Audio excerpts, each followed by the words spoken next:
Alors bonjour, moi je vais vous parler de l'image, comment elle peut donner confiance à vos patients. Alors si je continue sur cette communication non verbale, à mon avis vous allez trouver le temps long, très long. Alors du coup je vais recommencer en essayant d'investir en fait cette relation avec vous qu'on va tisser maintenant pendant un quart d'heure. Moi en fait j'aurais pu vous faire un PowerPoint, j'ai décidé de ne pas en faire parce que j'ai envie justement qu'on soit dans cette relation. J'ai pas envie que vous soyez en train de me lire finalement. J'ai envie de parler aux professionnels que vous êtes, bien évidemment, mais surtout à l'humain que vous êtes. Alors pour me présenter rapidement, je suis Virginie Chanson. Je suis coach en communication et en image, donc j'accompagne principalement les femmes, je dois bien l'avouer, sur les thématiques d'image, de confiance en soi et d'estime de soi. Et quand je travaille avec les entreprises, je travaille sur leur positionnement et leur discours pour les aider à faciliter en fait le message qu'ils ont à donner.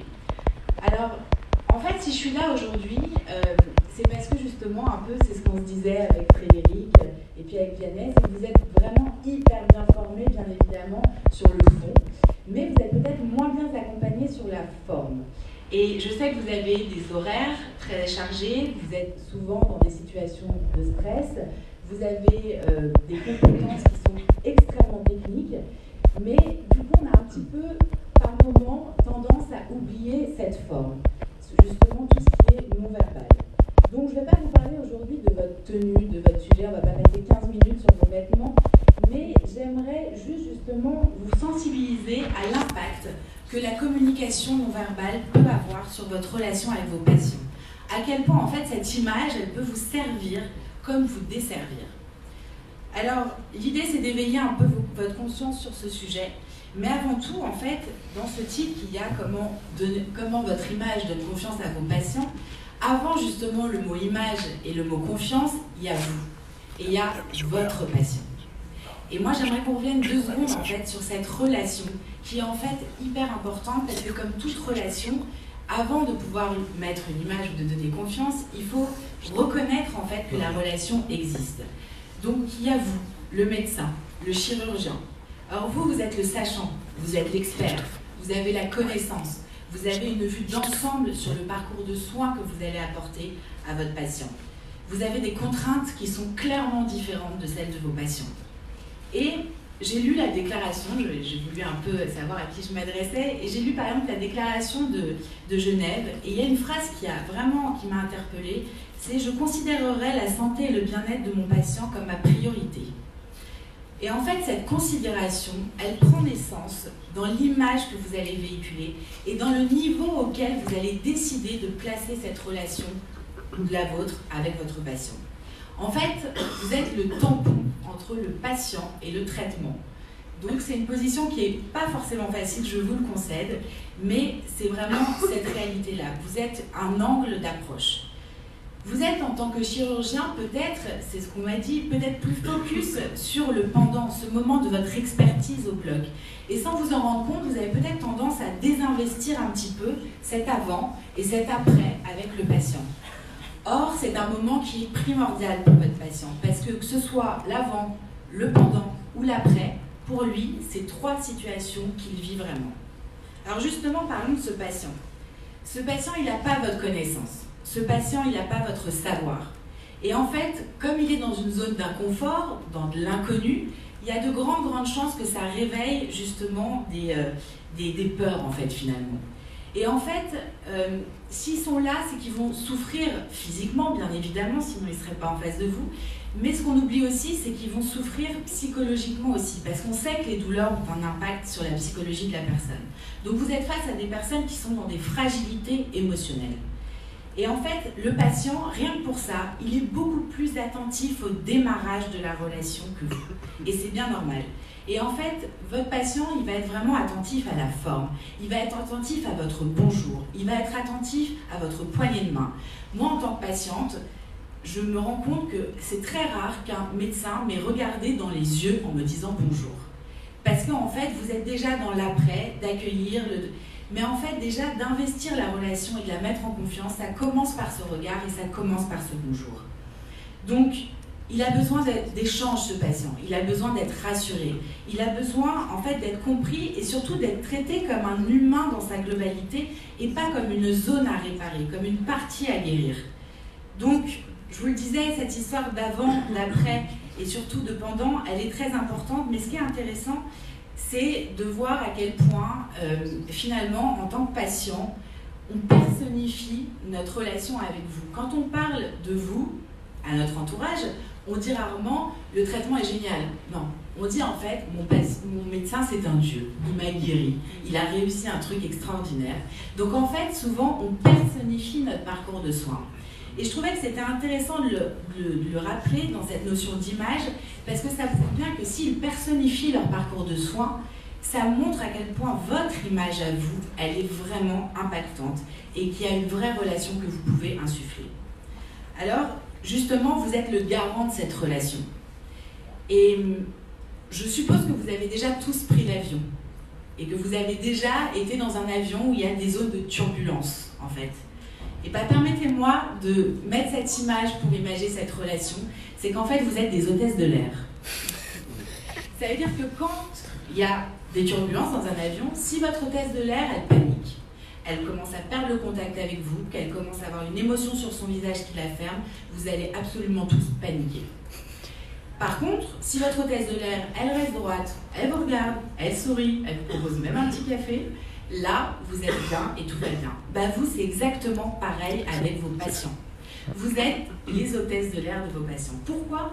Parce qu'en fait, tout simplement, vous êtes leur baromètre. En fonction de votre gestuelle, en fonction des mots que vous allez choisir, en fonction de ce que vous allez donner à voir, votre patient va se raconter une histoire sur sa situation à lui. Donc, voilà l'importance de votre non-verbal sur ce qui se raconte, et c'est une façon pour lui de prendre la température, en fait, en vous regardant. Votre job, en fait, c'est comme une hôtesse de l'air, c'est de les guider, de les rassurer. Bon, il y a un gros job derrière pour vous qui est vraiment avec une grosse expertise, mais avant tout, il y a ce lien tacite de confiance qu'il faut mettre en place et surtout entretenir. Alors, si on parle de l'image maintenant, en fait, on n'a pas une deuxième chance de faire une bonne première impression. C'est ce que disait l'ingénieur américain David Swenson. Et alors, c'est d'autant plus vrai. Alors, je suis désolée, je n'ai pas les mêmes stats que toi, Frédéric, mais c'est pas grave, ça revient à peu près au même. En fait, quand on sait que l'image non verbale, donc ça veut dire tout ce qui est visuel, le ton de votre voix, tout ce qui va émaner de votre corps, représente 93% de la communication, comparé, c'est pour ça que je te dis, c'est pas les mêmes chiffres, mais c'est pas grave, mais comparé aux mots qui représentent seulement 7%. Et quand on mesure ça, on se dit qu'il y a une vraie importance à ce que votre image, elle soit claire, qu'elle vous serve surtout, et que cette image, elle véhicule finalement le bon message, celui que vous avez envie d'insuffler. L'image, c'est un tout. L'image, c'est votre communication. Cette communication, c'est le message que vous allez émettre. Et ce message que vous allez émettre, c'est ce que va recevoir votre patient. Donc votre image, elle est beaucoup plus impactante finalement que vos mots, en tout cas au début. Et le sens de l'image dans lequel j'ai envie de vous emmener justement pendant ces minutes avec moi, c'est un sens de l'image qui est totalement non-verbal, qui n'est encore une fois pas que vos vêtements. C'est le ton que vous allez employer, c'est les vêtements que vous allez porter en effet, c'est l'attitude que vous allez arborer, c'est la gestuelle que vous avez. Mais c'est aussi la posture que vous décidez de prendre, l'intention qui va être mise dans une poignée de main au début, soit de la broyer, soit de, pardon, excusez-moi d'exister. Ou sinon, il y a le soin que vous allez aussi apporter, vos ongles, vos cheveux, vos dents, votre peau, la barbe pour les messieurs. Et il y a toutes les émotions qui vont se traduire sur votre visage, en fait, finalement. Et dans l'image, il y a justement cette attitude, cette allure générale. Alors l'image, ça peut sembler très futile, très superficiel. Moi, quand j'ai commencé dans ce milieu, on se disait, ouais, en fait, elle travaille avec le vêtement, super. Bon, en fait, ça n'est vraiment pas tant que ça. Et surtout, on se rend compte que l'image, et notamment le vêtement, c'est une des choses déjà qu'on fait tous les matins, s'habiller. Et surtout, c'est une des choses qui définit le mieux les milieux sociaux depuis la nuit des temps. Ça veut dire que grâce à l'image, on a créé des référents dans la tête des gens. Et qu'on sait, grâce à une image, très vite, détecter à quel milieu les gens appartiennent ou quelle est la posture, quelle est la compétence de la personne. Donc il y a des codes vestimentaires qui sont ancrés dans nos pensées et qui vont permettre en fait de créer ces référents dont je vous parle. Si je prends un petit exemple, vous qui connaissez bien la blouse blanche, parce que c'est le milieu médical, imaginez une vendeuse chez Zara en blouse blanche. Je pense que ça vous interrogerait. Il y a un problème de décalage. C'est pas dans sa communication habituelle d'être en blouse blanche en pleine boutique. En fait, c'est pareil un petit peu pour toutes les tenues vestimentaires qui vont être codifiées. Si je vous dis de penser à un pompier, automatiquement vous avez l'image vestimentaire du pompier qui arrive. Pareil si je vous parle d'un policier. Pareil si je vous parle d'une infirmière. Pareil si je vous parle d'un éboueur. Pareil si je vous dis, pensez à un businessman qui travaille à la défense. Il y a beaucoup de chances que vous ayez à peu près tous en tête la même image de ce businessman. Donc c'est pour ça que quand on travaille sur l'image, il y a deux questions qui sont hyper importantes et auxquelles il faut tenter de répondre. C'est quel est le message que je veux véhiculer et à qui. Alors la bonne nouvelle, c'est que vous, le à qui, vous le savez déjà, c'est vos patients. Mais il y a aussi cette question de quel message je veux émettre et quel message je veux transmettre. Là, aujourd'hui, je vais vous parler du message de la confiance, parce que c'est celui-là qu'on m'a demandé d'aborder, et il me semble que de toute façon, dans toute relation, si on pouvait commencer par la confiance, ce serait quand même plus sympa. Alors, pourquoi justement c'est important de gagner la confiance de vos patients? Tout simplement parce que quelqu'un qui est dans une relation de confiance avec vous, c'est quelqu'un qui va avoir envie de se dépasser. Moi, j'avais une grand-mère qui avait très très peur des médecins et qui, quand elle tombait sur un médecin très bien, était capable de tout faire pour lui. Et donc, il pouvait lui demander les trucs les plus dingues, comme à 85 ans, monter 4 fois ses escaliers, 4 fois par jour. Elle le faisait jusqu'à arriver en bas, machin, en disant c'est mon médecin qui me l'a demandé, il faut que je le fasse. Et donc, en fait, c'était hyper drôle de voir à quel point nous, on lui disait tous les jours, si tu montes les escaliers, tu vas voir, ça va te maintenir en forme. Ça marchait pas. Par contre, quand c'était lui, ça marchait, parce qu'il avait réussi à tisser avec elle un lien de confiance. Et c'est ça qui est très important dans cette confiance, c'est que cette confiance, c'est quoi finalement? La confiance, c'est un sentiment de sécurité. C'est en fait une espérance ferme qu'on peut se fier à quelqu'un. C'est ça cette confiance, c'est cette impression de compter sur. Dans votre relation de patient et médecin, cette confiance, elle va vous servir à créer un lien fort pour porter la relation et du coup tout le parcours de soins et de guérison derrière vers un objectif et une réussite commune. Donc on le sait aujourd'hui grâce aux neurosciences que tout ce qui va apporter présence et écoute à votre patient va vous emmener sur une spirale une spirale positive. L'idée, c'est d'humaniser la relation grâce à cette relation de confiance. C'est de favoriser le process, le process de soins et de guérison. Le pouvoir de contribuer au parcours de soins grâce à cette mise en confiance, il est énorme. Donc, qu'est-ce qui se joue dans cette relation de confiance entre votre patient et vous? C'est d'augmenter la motivation de votre patient aussi et de stimuler les deux parties pour que ce soit aussi sympa pour vous d'être face à ce patient que pour lui d'être face à vous. Ce qui est aussi important, c'est que ça va aussi servir à mettre une reconnaissance. Et on a tous besoin de reconnaissance. Vous avez besoin de reconnaissance de vos patients et eux ont besoin de se sentir reconnus dans ce qu'ils vivent. Et surtout, ce lien de confiance, il va vous garantir quelque chose de très précieux qui est la réussite des soins que vous allez mettre en place avec lui. Alors, comment créer cette confiance? C'est pas simple, c'est sûr, pour tout le monde, mais c'est encore moins simple quand les deux parties sont entre guillemets par nature déséquilibrées.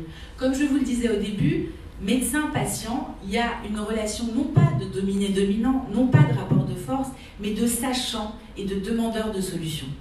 Et du coup, par ce simple biais, la relation, elle est un tout petit peu bancale. Et c'est en ça où vous avez ce pouvoir avec votre image, avec vos mots, d'aller rejoindre l'autre. Donc la confiance, elle va se créer dans le respect de l'autre, bien évidemment, mais aussi avec une bienveillance, grâce à cette bienveillance que vous allez mettre en place, grâce à une faculté à honorer vos engagements, en faisant preuve de professionnalisme. Alors là, le preuve de professionnalisme, c'est un peu comme les preuves d'amour. Pour moi, je trouve qu'il n'y a pas vraiment de mots d'amour, il n'y a que des preuves d'amour. Et pour les professionnels, c'est pareil. Il n'y a pas que des mots de professionnels, il y a des preuves de professionnels. L'idée, c'est, vous êtes un pro, vous avez choisi un métier qui est hyper humain. Votre humain, il est au cœur de votre métier tous les jours. Donc commencez par le considérer. C'est bête, mais je vous en parlais tout à l'heure, regardez-le dans les yeux. Adressez-vous à lui. Quand vous êtes en train de lui poser une question, ne baissez pas le nez sur votre dossier parce que vous êtes vous déjà à la question d'après. Regardez-le, écoutez sa réponse. c'est être capable aussi de le rassurer, c'est de se montrer concerné par le sujet qui est en face de vous. Soyez focus sur lui. Moi, j'ai eu une expérience assez déstabilisante avec un médecin, d'autant plus que c'était pas pour moi et c'était pour mon bébé, où tout d'un coup, j'avais un médecin qui me posait des questions et qui ne m'écoutait pas, qui était tout d'un coup en train de prendre son téléphone, de régler les choses. Elle m'aurait dit un seul mot, un seul « pardonnez-moi, mais en fait, je suis sous l'eau et ils n'arrêtent pas de m'appeler et j'en peux plus. Je vais juste répondre à ça et je suis à vous dans 2 minutes. » Ça aurait tout changé à cette consultation. Moi, je me suis sentie pas entendue. J'ai eu l'impression qu'on n'en avait rien à faire de ce qui était en train de se passer dans ce bureau-là à ce moment-là. Et c'est là où c'est très dommage qu'à 1 ou 2 mots près, qui ne prennent pas beaucoup de temps, on loupe le coche de la mise en confiance. Soyez présent à l'autre, ayez une écoute fiable. Alors tout ce que je suis en train de vous dire là, vous avez le choix. On a toujours le choix dans la vie de mettre en pratique les choses ou pas. Mais l'idée, c'est vraiment de vous dire que ça peut vraiment changer votre relation. Ça peut être difficile pour vous, mais pensez à ce que vous êtes en train d'amener. Pensez à être dans la place de l'autre. Quand vous êtes face à des experts, vous aimez qu'on vous parle clairement, pas avec un jargon que vous ne comprenez pas, vous aimez qu'on vous regarde, vous aimez qu'on vous considère, et bien mettez-vous à la place d'eux. Soyez en écoute avec l'autre. Soyez surtout authentique. Vous vous adressez à différentes personnes, ça c'est une chose, mais vous êtes unique. Vous avez peut-être les mêmes compétences que votre confrère, le même bagage, mais ce qui est sûr, c'est que vous avez un ton différent, vous avez une façon d'aborder les gens différemment, vous avez un humour peut-être différent, vous avez des particularités différentes, peut-être des grosses lunettes, peut-être quelque chose, un signe distinctif. Servez-vous de vos signes distinctifs et de vos particularités pour investir la relation et pour travailler votre image. De toute façon, vous ne plairez pas à tout le monde. Steve Jobs, il avait bien compris, il débarquait au CAC 40 en pull, en jean et en basket. Et ça a dérangé personne tellement c'était vrai et tellement c'était authentique. Donc soyez vrai, soyez authentique. Et si vous voulez, il y a plusieurs choses. La première chose, je finirai là-dessus, les grandes solutions, c'est de trouver votre image adéquate à vous. Celle qui vous parle et celle qui va du coup parler à vos patients. De rencontrer l'autre. D'apprendre l'empathie. L'empathie, c'est pas d'ouvrir un bureau des pleurs. L'empathie, ça tient en 2 mots. Quand quelqu'un vous dit « je suis pas bien, je suis mal », je comprends. Avec juste ce mot « je comprends », instantanément, vous faites comprendre à l'autre qu'il est écouté et ça fait retomber la pression. Ensuite, l'idée, c'est aussi d'aller adapter sa communication à l'autre, dans votre sourire, dans votre gestuelle. S'il est en ouverture, ne soyez pas en fermeture. Essayez toujours d'être sensible à ce que vous aimeriez qu'on vous fasse à vous pour le faire aux autres. Et ça n'a rien à voir, la confiance, avec l'intimité. Vous n'êtes pas en train d'enfreindre le code déontologique en ayant des gestes d'humanité. C'est ça qu'il faut vraiment réussir à intégrer pour être dans une image de relationnelle. Être soi, pour finir, le patient, il personnifie son discours. Donc soyez vraiment vous-même parce qu'il pourra encore plus, justement, avoir l'impression qu'il est dans une relation vraie. Vous ne pourrez pas plaire à tout le monde, je viens de vous le dire, mais ce qui est sûr, c'est qu'apparemment, vous avez tous envie d'avoir des patients qui sont réceptifs, qui sont motivés, qui sont sympathiques, qui sont pas trop stressés.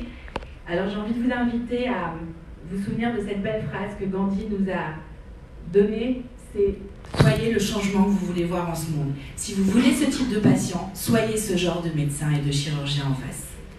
Voilà, je vous remercie d'avoir pris ce temps d'écoute. Je suis à votre disposition si vous avez des questions.